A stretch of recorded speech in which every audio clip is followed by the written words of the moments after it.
लगातार Iran Israel को झटके पर झटके दे रहा है। लगातार जंग के बीच आप देखिए कि चाहे डिमोना साइट्स की बात की जाए, इसके अलावा अराद की बात की जाए, हैफा की बात की जाए, तल अबीब की बात की जाए, मशरिकी यरूशलेम की बात की जाए, यानी पूरे इजराइल में एक तरह से अफरा तफरी का माहौल है। पूरे इजराइल में लोग परेशान हैं। लगातार ईरान के मिसाइल इजराइल के बादलों पर गरज रहे हैं। लगातार ड्रोन के जरिए से ईरान पूरे इजराइल पर एक तरह से निशाना साध रहा है। और इस बीच एक और बड़ी खबर इजराइल के लिए आई है। इजराइल के लिए बड़ी और बुरी खबर दरअसल आई है। दरअसल इजरायली पासपोर्ट पर पाबंदियां लगा दी गई हैं। आलमी सतह पर अब कशीदगी की झलक साफ तौर पर नजर आ रही है। हालिया अरसे में दुनिया भर में एक अहम पेशरफ्त सामने आई है, जहां कई ममालिक ने इजरायली पासपोर्ट रखने वाले अफराद के दाखिले पर पाबंदियां लगा दी हैं या तो बहुत सख्त शराइत लगा दी हैं।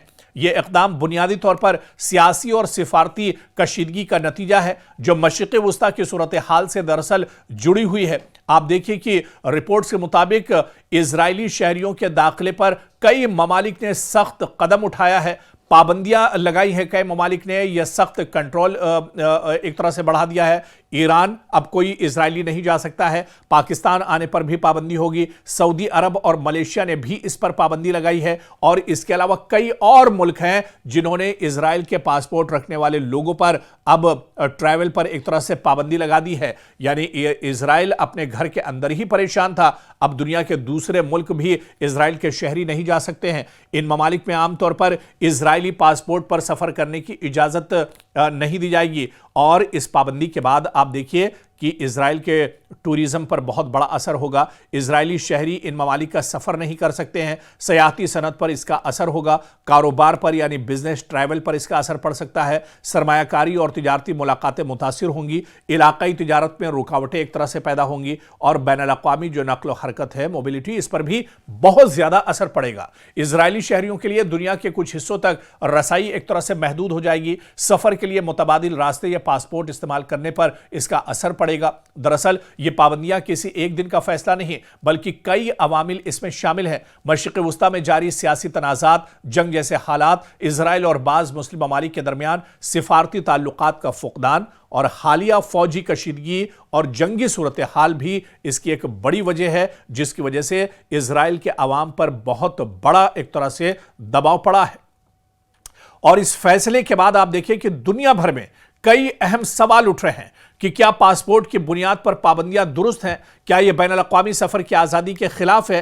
क्या इससे सिफारती ताल्लुकात मजीद खराब होंगे? दरअसल माहिरीन का कहना है कि इस सूरत हाल आलमी सिफारतकारी के लिए एक बहुत बड़ा चैलेंज बन सकती है। और ऐसे में इजराइल के अवाम की परेशानियां काफी ज्यादा अब बढ़ती हुई नजर आ रही हैं।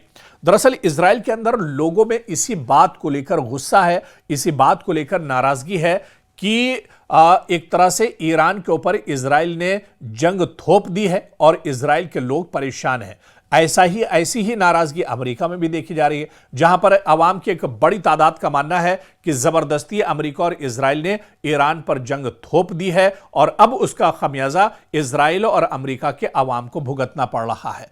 ऐसे में इजराइल और अमेरिका के अंदर बेंयामिन नेतन्याहू और डोनाल्ड ट्रंप की सरकार के खिलाफ लगातार प्रोटेस्ट और एहतजाज हो रहे हैं। लोग मांग कर रहे हैं कि इस जंग को रोका जाना चाहिए, क्योंकि इस जंग की वजह से लोगों को बहुत ज्यादा परेशानियों का सामना करना पड़ रहा है। बल्कि इजराइल और अमेरिका नहीं, इस जंग के असरात सिर्फ मिडिल ईस्ट नहीं, बल्कि इस जंग के असरात अब पूरी दुनिया पर कहीं ना कहीं एक तरह से सामने आ रहे हैं। ऑयल एंड गैस और एनर्जी की कमी हो रही है। एयर ट्रैफिक में बहुत बड़ा दबाव बना हुआ है। लोग एक मुल्क से दूसरे मुल्क जाने के लिए परेशानी का सामना कर रहे हैं। तो ऐसे में अब सूरत हाल दरअसल बहुत कशीदा हो गई है और इस सूरत हाल का खमियाजा कहीं ना कहीं अमेरिका और इजराइल को एक तरह से भुगतना पड़ रहा है। और आने वाले दिनों में यह जंग अगर लंबी खिंचती है तो इजराइल और अमेरिका की परेशानियां इस जंग में और ज्यादा बढ़ती हुई नजर आ रही हैं।